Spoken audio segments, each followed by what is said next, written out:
একটু হাসি, কিছু রঙিন খেলনা, আর সেই মুহূর্তেই জন্ম নেয় এক নতুন পৃথিবী। শৈশব মানে শুধু বড় হওয়া নয়, এটা কল্পনার জগৎ, নতুন কিছু জানার প্রথম ধাপ, আর ছোট ছোট আনন্দে বড় স্বপ্ন দেখার শুরু।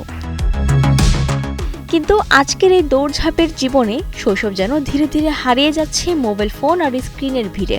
তবুও কিছু জায়গা আছে যেখানে শিশুরা আবার ফিরে পায় তাদের আসল আনন্দ। ঠিক তেমনই এক রঙিন পৃথিবীর নাম টগি টয়েস। দোকানে পা দিলেই মনে হয় আপনি যেন ঢুকে পড়েছেন কল্পনার এক আলাদা রাজ্যে। চারিদিকে শুধু রঙের খেলা, লাল, নীল, হলুদ আর ছোট বড় নানা রকমের সাজানো সব খেলনা। সারিতে সারিতে সাজানো গাড়ি, পুতুল, পাজল, লার্নিং সেট, প্রতিটা জিনিসই যেন কোনো না কোনো গল্প বলে। এখানে অনেক খেলনাই আসে বিদেশ থেকে, যার মান যেমন ভালো তেমনি ডিজাইনও চোখে লাগার মতো। এ কারণে অভিভাবকরাও এখানে আসেন ভরসা নিয়ে। কিন্তু টগি টয়েস শুধু খেলনার দোকান নয়, এটা এক ধরনের শেখার জগৎও। এখানে থাকা এডুকেশনাল টয়গুলো শিশুদের চিন্তা শক্তি বাড়ায়, তাদের কৌতূহল জাগায় আর খেলতে খেলতেই শেখার সুযোগ করে দেয়।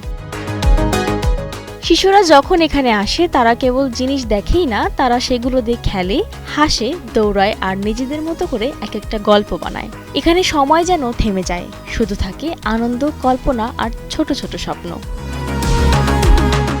টগি টয়েস শুধু একটা দোকান না, এটা শিশুদের জন্য এক টুকরো জগৎ, যেখানে হাসি মানে শেখা আর খেলাই হয়ে ওঠে ভবিষ্যতের প্রথম পাঠ। বৃষ্টি রানী দাস, কালের কণ্ঠ।